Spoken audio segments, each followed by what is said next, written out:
හයි ළමයි කොහොමද ඔයාලට? මම හිතනවා හැමෝම හොඳින් ඇති කියලා. ඉතින් අද මම මගේ ගාඩ්නින් ව්ලොග් එක තමයි ඔයාලත් එක්ක ෂෙයා කරගන්න යන්නේ. අද මම දවස පටන් ගත්තේ අම්මා හදලා තිබ්බ රස කැඳ වීදුරුවක් එක්ක. ඉතින් මම ඔයාලව අද මගේ පුංචි ගාඩ්න් එක පැත්තට තමයි එකගෙන යන්න හදන්නේ. මම මගේ හොබි එකක් විදිහට තමයි මේ ගාඩ්නින් වගාව කරගෙන යන්නේ.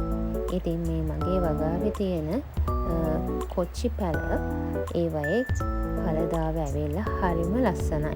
මම ඉතින් අද ඒ පළදාව නෙලන්න තමයි යන්නේ. ඉතින් ඒ පළදාව නෙලනකොට දැනෙන සතුට කියලා නිම කරන්න බෑ.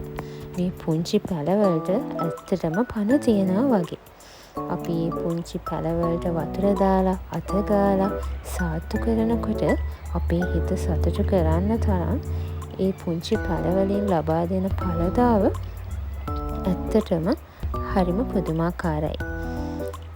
මේ පුංචි පැල ලොකු වෙනකොට පුංචි පැලවල දළු දානකොට පුංචි පැලවලින් පළදාව ලැබෙනකොට අපේ හිතට ලැබෙන මානසික සතුට වෙන කිසිම දෙයකින් ලබා ගන්න බැහැ. අපි පැල කරන බීජයකින් පුංචි පැලයක් එනකොට පුංචි අතු කෑල්ලක් පැල වෙලා ලොකුවට හැදෙනකොට අපේ හිතේ තියෙන මානසික පීඩනය, මානසික ආතතිය ඒ හැම දේම අමතක වෙලා යනවා. හැම ප්‍රශ්නයක්ම අමතක කරන්න පුළුවන් පුදුමාකාර ඖෂධයක් කියලා තමයි මට නම් හිතෙන්නේ. මම ඇත්තටම මේ දේවල් වලින් ජීවිතේ විඳිනවා. ගොඩක් සතුට වෙනවා. පරිසරය දිහා බලලා ඒ ලැබෙන ආස්වාදය අපිට ඇත්තටම වෙනම කිසිම දෙයකින් ගන්න බෑ කියලා තමයි මට නම් හිතෙන්නේ. මම හිතනවා ඒක ඔයාලත් එහෙමම හිතනවා ඇති කියලා. ඉතින් මම නම් කියන්නේ ඔයාලටත් පුංචි ඉඩක් තියෙන වෙලාවක මේ වගේ පුංචි පැලයක්, පුංචි ගහක්, පුංචි බීජයක් පැල කරලා ඒ සතුට ලබා ගන්න කියලා. ඉතින් මේ මගේ ගාඩ්න් එකේ තියෙන නෙළුම් පොට්ස් දෙකක් තියෙනවා. ඒ පොට්ස් වල මල් පිරීලා තියෙනවා මේ දවස්වල. ඇත්තටම හරිම ලස්සනයි. හරිම ආසයි හිතෙනවා ඒවා දැක්කහම. තව දෙයක්, මම ගෙදරට ගෙන ලීක්ස් දඬු නම් වීසි කරන්නෙම නැහැ. ප්ලාස්ටික් බොටල් එකක් හපලා මම ඒ මුල් ටිකත් තින්දුවා. ඒවා අපිට සුප් එකකට වගේ පාවිච්චි කරන්න පුළුවන්.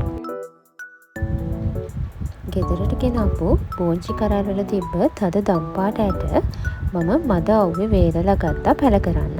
ඒවයිනොත් අපිට පැල ලබාගෙන හොඳ පළදාවක් ලබා ගන්න පුළුවන්. අපි හිතුවට බෝංචි පැල කරන්න අමාරුයි කියලා ඒවත් මෑ කරල් වගේම අපිට හොඳ පළදාවක් ලබා ගන්න පුළුවන්. පරිස්සමට බලා ගන්න තමයි ඕනේ.